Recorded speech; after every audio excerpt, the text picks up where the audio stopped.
começar com a primeira aula o Dr. Mitsumoto, que vai estar trazendo a primeira aula para nós.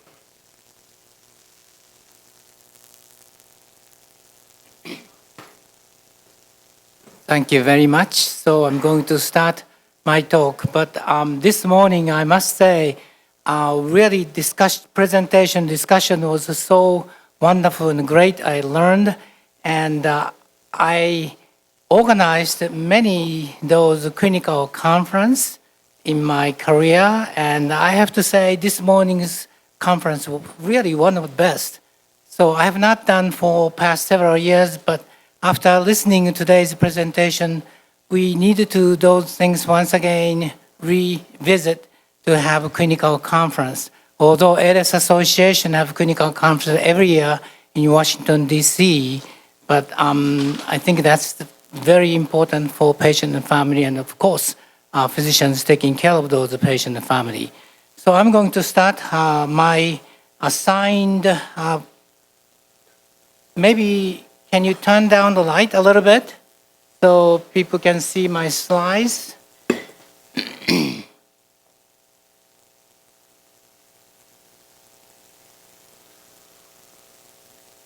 So, well, my topics is ALS or ELA, genetic and environmental risk factors.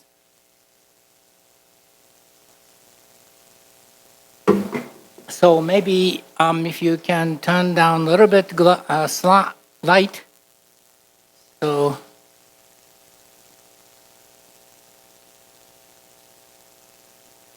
really we needed to turn down.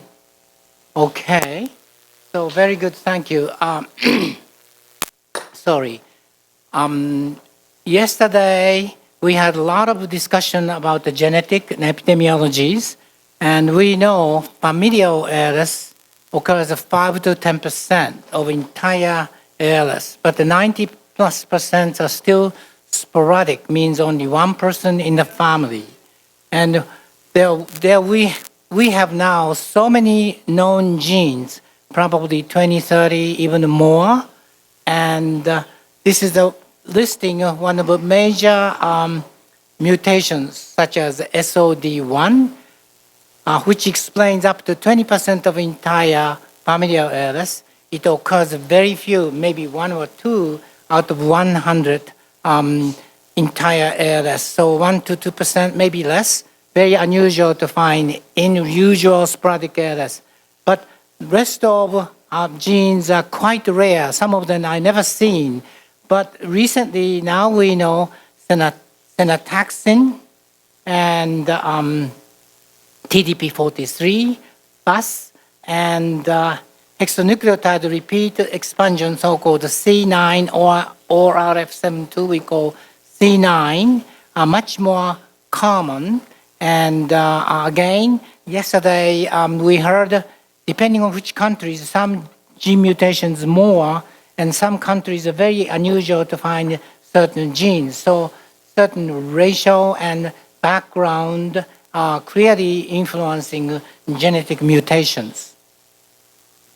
So 2011, there was a major paper came out, 2 simultaneously. Sorry, I'm showing just one paper because of space, but those C9 off is a 6 hexanucleotide, a nucleotide 6 chains repeated. And so more than probably 20 to 30 is causing some disease. And because of frequency, we thought that these were clearly game changer. And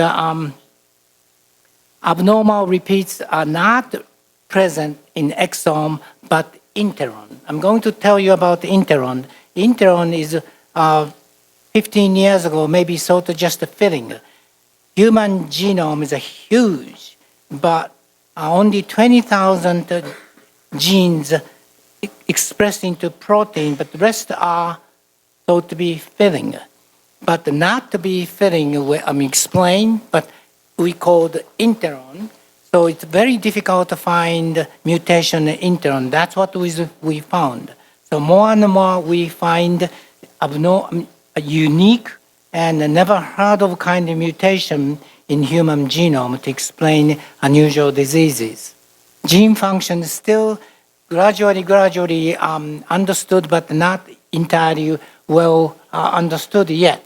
As high as 50% of familial ALS could be C9 mutation, and it could be 5 to 10%, probably 10% is a bit high, but up to 10% of entire sporadic ALS can be due to this C9 mutation.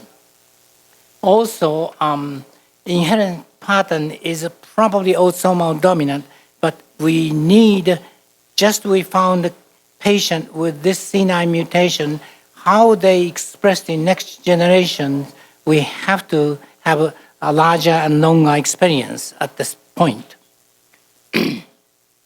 So what's the difference from rest of mutation and rest of sporadic ALS? Actually, C9 ORF mutation is a bit different because very common in familial ALS. Half of familial ALS is explained by C9. Also, 5 to perhaps about 10% is a sporadic ALS. And the clinical picture is different because they are generally older, more bulbar. And also bulbar means, of course, swallowing speech problem, shorter survival than other form. And more FTD means frontotemporal dementia, frontal lobe and the temporal lobe cognitive impairment, behavioral changes, and executive function is impaired in those patients up to maybe if you do very detailed neuropsychological testing, you can find some changes up to maybe 50%. And clearly, C9 seems to have more frequent those changes. C9 mutation may be associated with earlier onset and aggregation with dementia, as I mentioned. And it is now clearly thought to be RNA, DNA metabolism, I'm going to explain shortly. And also not just motor neurons, but motor neurons exist in the brain up here, but more changes spread to front and temporal, not only frontal lobe and the temporal lobe, thalamus, and also other area, particularly hippocampus and the cerebellar abnormality. So this is not just a motor neuron, but more widespread neuronal means nervous system involvement. Unique pathology is now described by a number of investigators, and particularly TDP43, which is unique protein, is present in C9 mutations. And as I mentioned, extramotor neuronal means not just a motor neuron, but other motor neurons are involved, and glial cells, cerebellar granule cells, and hippocampus. So as I said, again, very widespread changes can be found. So more we know what ALS or motor neuron disease broader, and the more we understand, unfortunately, we will be confused. And more research is needed to more cases spread out, and finally, we may reclassify how we understand motor neuron disease and ALS. So, familial ALS can explain the disease mechanism of ALS. Good number of excellent investigators are studying mutation. For example, we are going to hear Dr. Miguel is going to explain his very important gene mutations. And so mutations in familial ALS is separate, which is familial ALS. But could we understand by those mechanisms of small proportion of ALS? And very likely that answer is yes. The reason is, so number of percentage of ALS can be explained by the same mutation. For example, particularly C9, which is very frequent, and SOD1 mutation, which gives about 20%, plus few percent, TDP34 also few percent, ubiquitin 2, ubiquilin 2, and optoneurin is a very few percentage.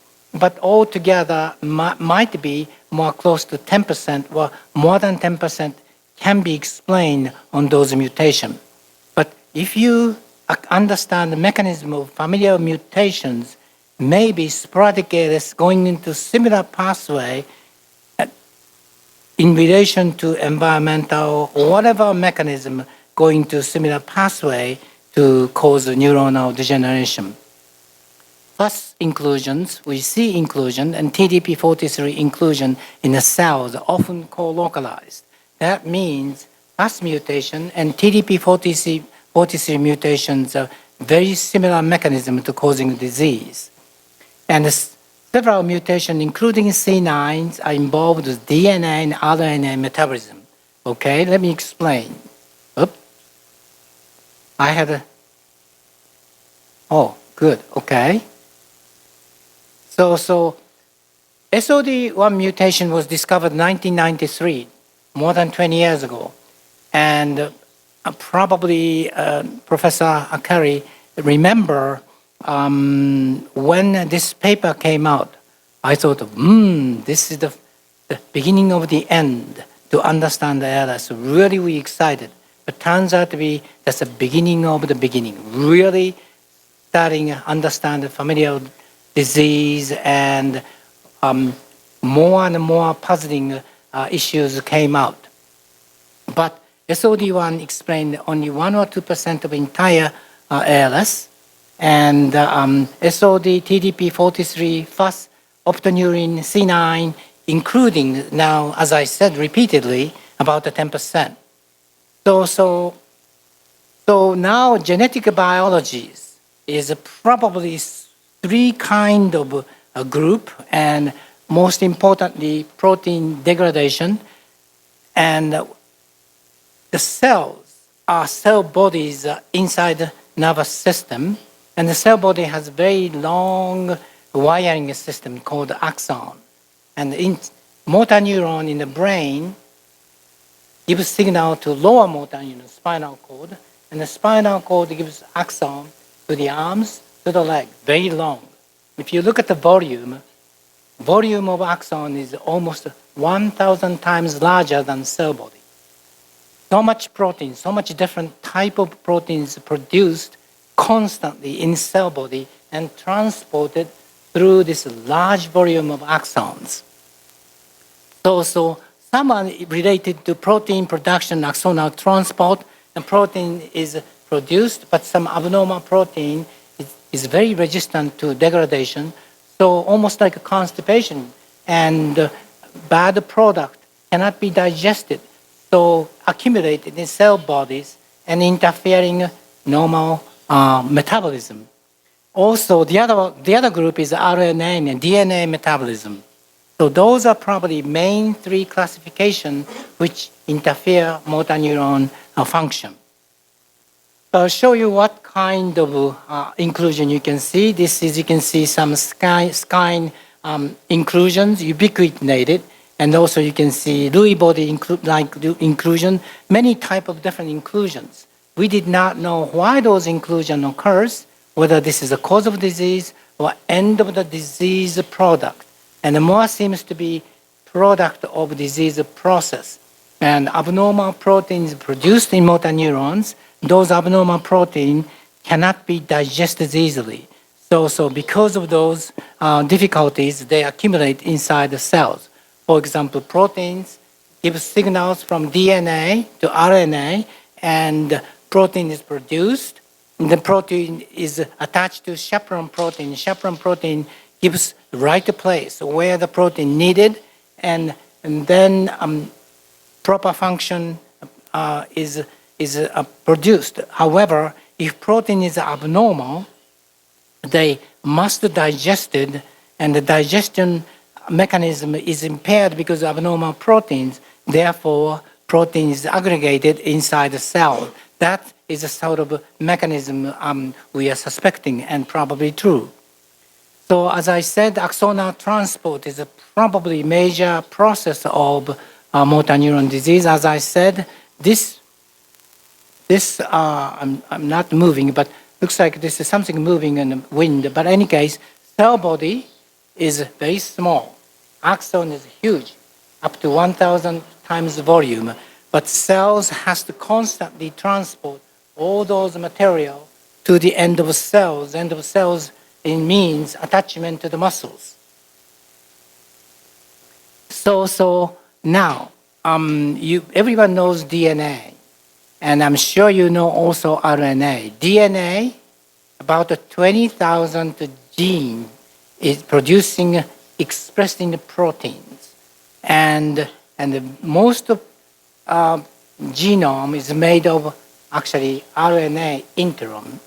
So if you look at, can you see if this slide, evolution, complexity of organism, we find maybe small one-cell bacteria, and then gradually, more and more times going on, and I don't know, billion years or whatever, and evolution, animal became more complex. However, if you look at exome, gene expressed protein did not increase numbers, slightly increased, very small numbers. But size of genome is made essentially so-called filling areas called interom, non-coding RNA.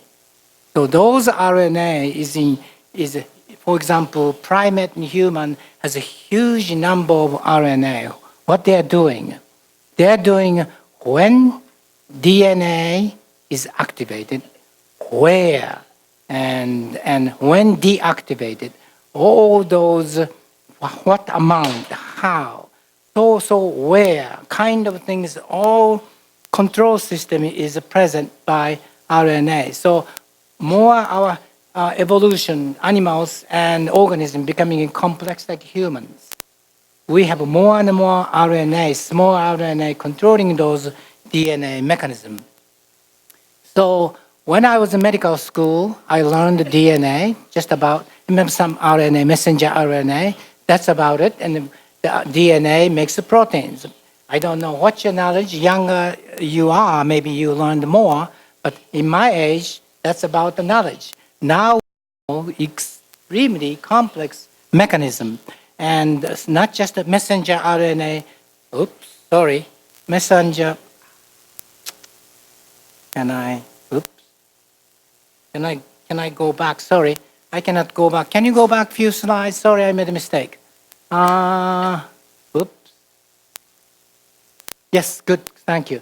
So messenger RNA making proteins, but as I said, when DNA activated, deactivated, where and how much are all small RNA is controlled. And those DNA-associated genes I mentioned, C9, synataxins, number of genes clearly, particularly TDP43s associated with controlling those DNA, RNA metabolism. So clearly this is a new era of understanding of disease mechanisms. Now I'd like to switch gear to environmental risk factors. So we know SOD for past, let's say, 20 years.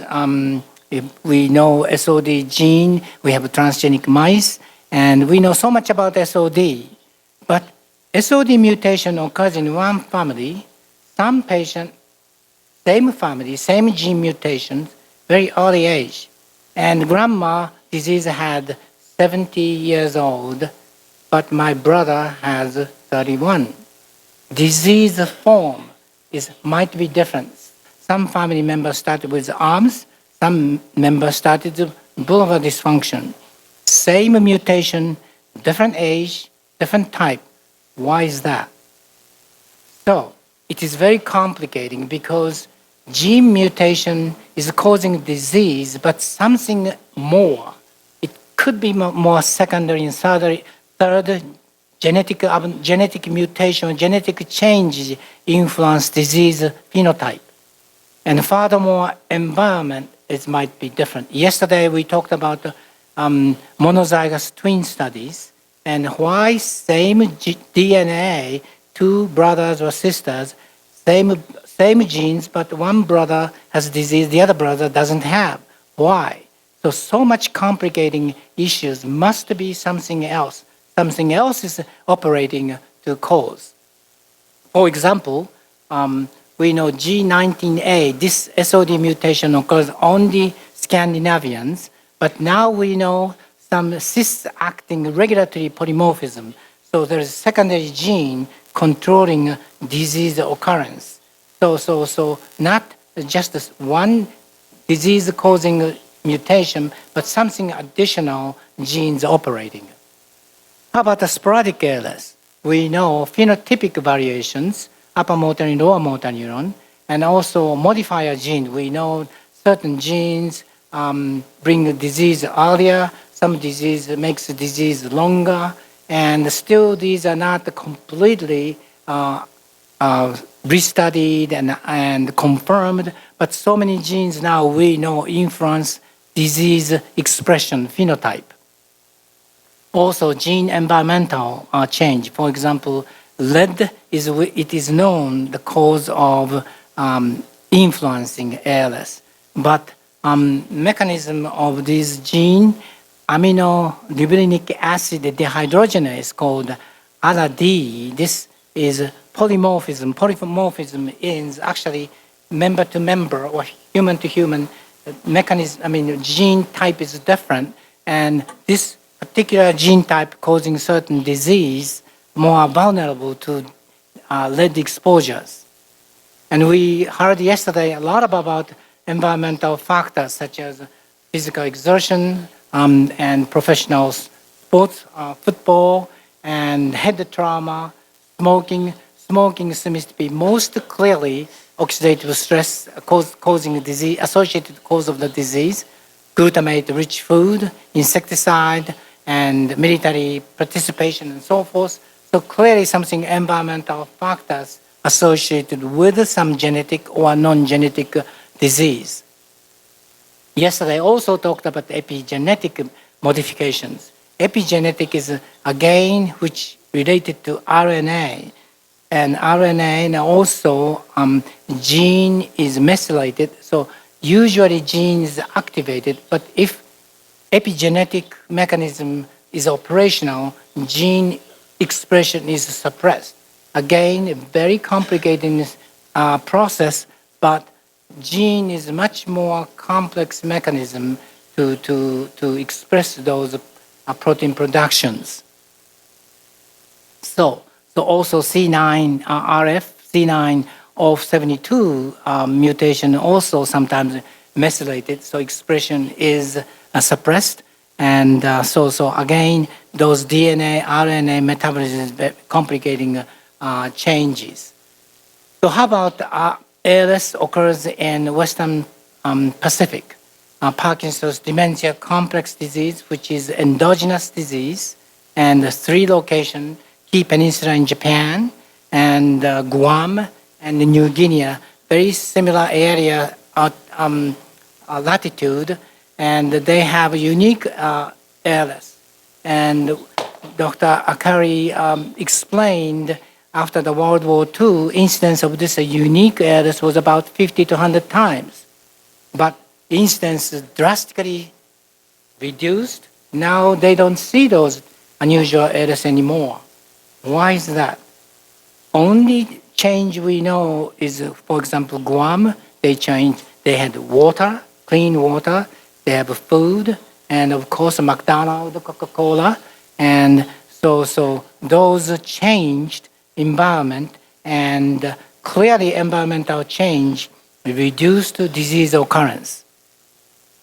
So again, if you look at, there's a debated, but some familial aggregates, neurodegenerative disease, Parkinson's disease, and Alzheimer's disease, and ALS, it seems to be aggregated in same families. It might be neurodegenerative process is a share in the family members. Again, this needs to be confirmed. There are some studies showing that yes, some studies show no. So again, might be different in countries and some certain racial races. So we know so much about cell mechanism, cell death mechanism. This is a neuron, but outside the neuron, we still talked about environmental changes and must include those changes. How much do I have time? still we have maybe 10 minutes? Is that okay? All right. So let's go. Dr. Eisen, Vancouver, and among us, his theories. And when does ALS begin? Sometimes ALS begins after major emotional stress or accident, injuries, and so forth. But truth is, probably ALS began much, much before. Now we think probably disease even begins at the time of conception. So even influence, hormonal change, maternal environmental change may cause some influence to gene product and epigenetic influence, then repeated risk factors, environmental changes. We have tremendous compensatory mechanism. We heard this morning about EMG changes, a lot of compensatory mechanisms. So you don't see any changes, but the changes occurs without our knowledge. That at some point, the compensatory mechanism cannot be any more operational, then at certain point becoming asymptomatic. But there is clearly some stage of asymptomatic before disease becoming above the surface. So we don't know when disease begins, but it could be very, very early stage. Again, we have to study more vigorously. For example, motor neurons are markedly depleted. When you examine muscle strength, when you find weakness, almost 50% of motor neurons are gone, functionally gone. May not be disappeared, but functionally gone. It showed many studies, and also very interesting studies. 2 fingers, digit 2, index finger, digit 4. Those ratios are influenced by androgen during fetal stage. So that means already androgen influence in fetal stage determines length of digit, 2 digit. So that gives some disease evidence much, much earlier. Also, in studies of SOD1 transgenic mice, early as 7 days postnatal, they found morphological changes under the electron microscope. So those early change can occur. Also, Muni change shortly before symptoms, which was done Australian group, Agarwal studied, and asymptomatic subject. In the family member, we know they have genes, they followed with Muni. And a few months before symptom onset, sudden drop of Muni, and then symptoms start. So again, Muni may not be sensitive enough, but at least Muni can detect asymptomatic to change to symptomatic stage. We know as a physician, patient complains, muscle cramps and fasciculation, which occurs, of course, in healthy people. You should not be alerted, but patient has much more fasciculation and cramps before disease begins. That's sometimes observations. And so one anecdotal history is spectroscopy. We did spectroscopy studies, particularly this was initiated by Dr. Roland, and I joined Columbia and I picked up those studies. What happened is one of chief of laboratory technician volunteered as a healthy controlled. And we did magnetic resonance spectroscopy, which said to be normal, but turns out to be very abnormal. So everyone scratched their head, my God, why this is so abnormal? But she's healthy, so just we did not pick up as a healthy controls because we mess up control group. So after actually 1.5 years, she started having a problem with the swallowing. And it turns out to be she had ALS in more succeeding months. And so we know those biomarker can detect early changes. But there's a clearly compensatory process of neuronal loss during a preclinical stage.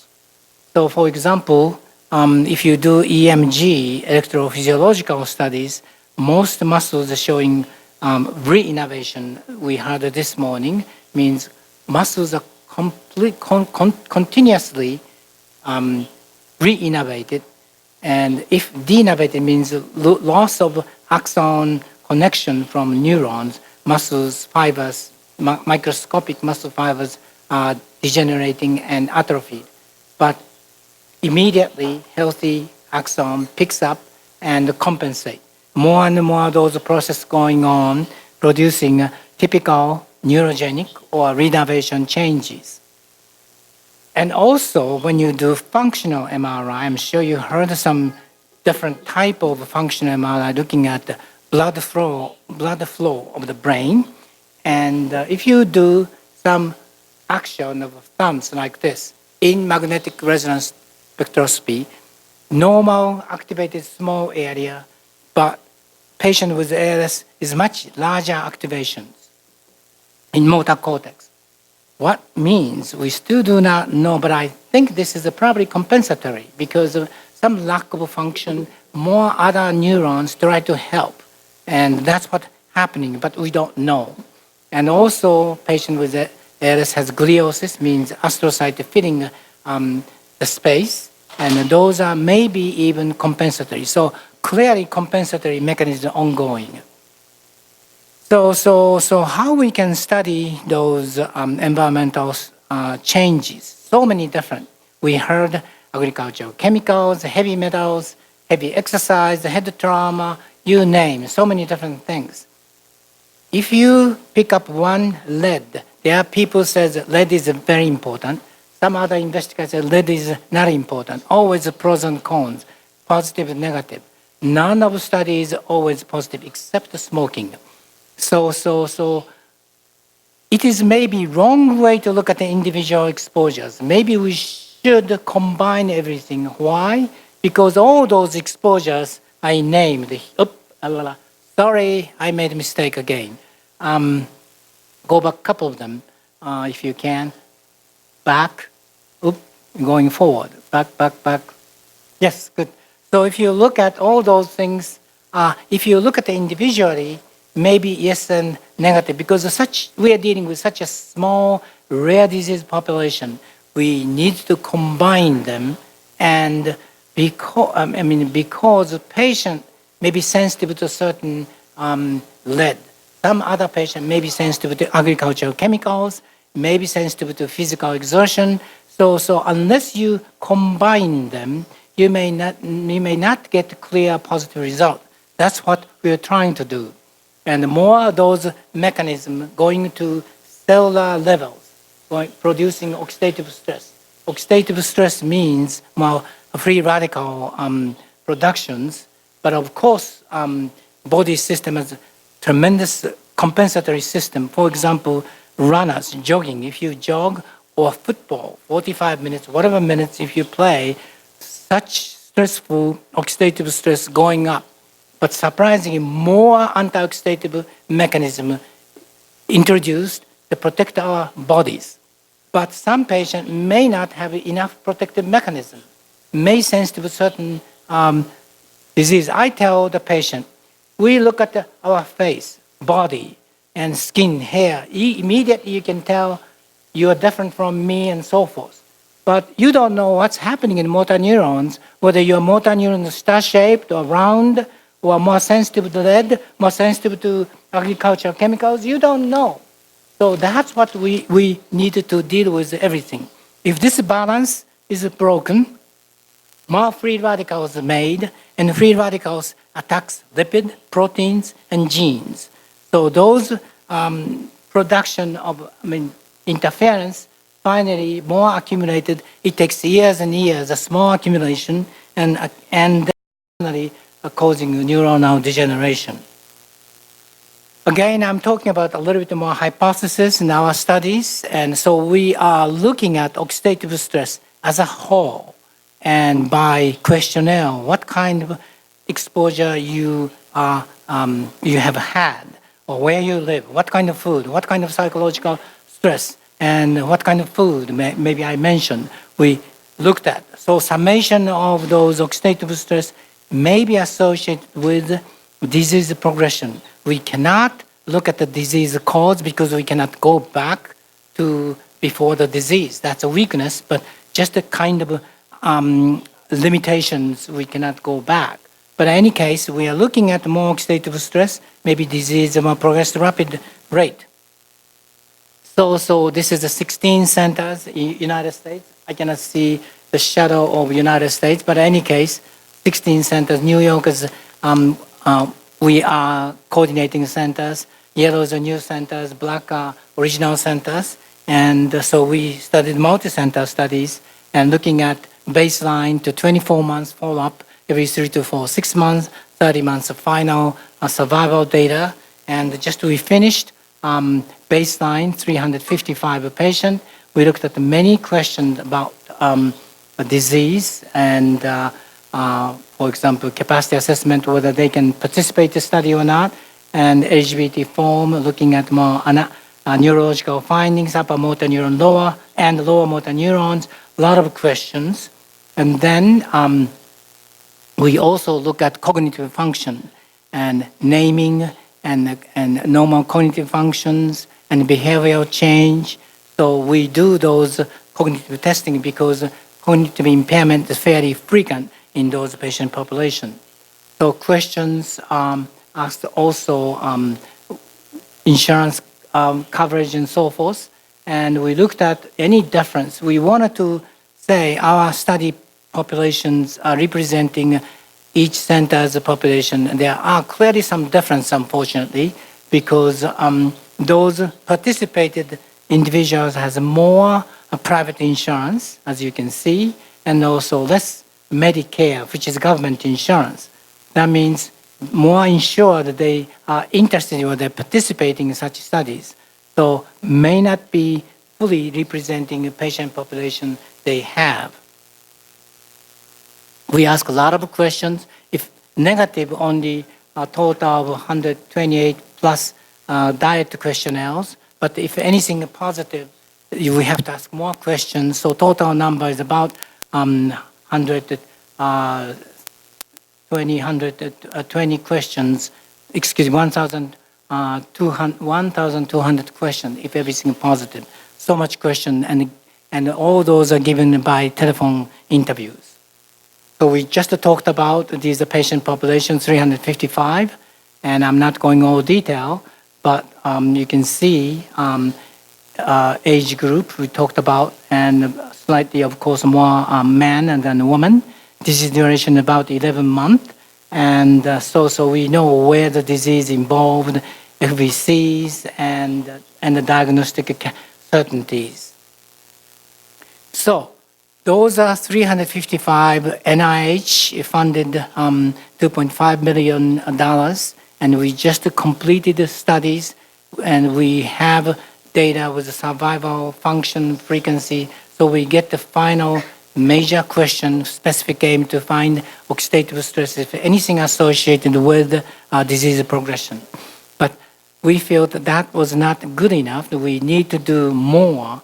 So we are using National ALS Registry, which is a government, US government started with the National ALS Registry. The problem is that it's not reportable, it's not like HIV, voluntary registrations, but already a large number of patients call in, go to website, register themselves. We're using that National ALS Registry using arrest ALS we call, has to be named is attractive, so just I tell you what arrest ALS means, but we can go over the phone. We already established the phone interviews is very reliable, so call, if the patient call us, we call them, and then we get the DNA from saliva and the urine specimen for oxidative stress, and then interview. It takes 2 to 3 hours, even sometimes more, but divided not to fatigue them.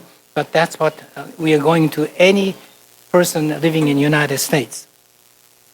So arrest ALS is ATS-DR, which is part of CDC, risk factor environmental study in ALS. We aim 400 patients. So our experience with the ALS Cosmos project is the basis of this explanation. We wanted to look at relationship between genes and the environment. You need a large number of patients. We aim about 700, 800 patients. Probably that's probably not good enough. We need probably 1,000 patients, but we have to start somewhere. So we are hopeful we can get enough patients from everywhere in the country, get those studies. I think it's probably we heard yesterday's gene and environmental interaction is probably key to understand disease or sporadic ALS.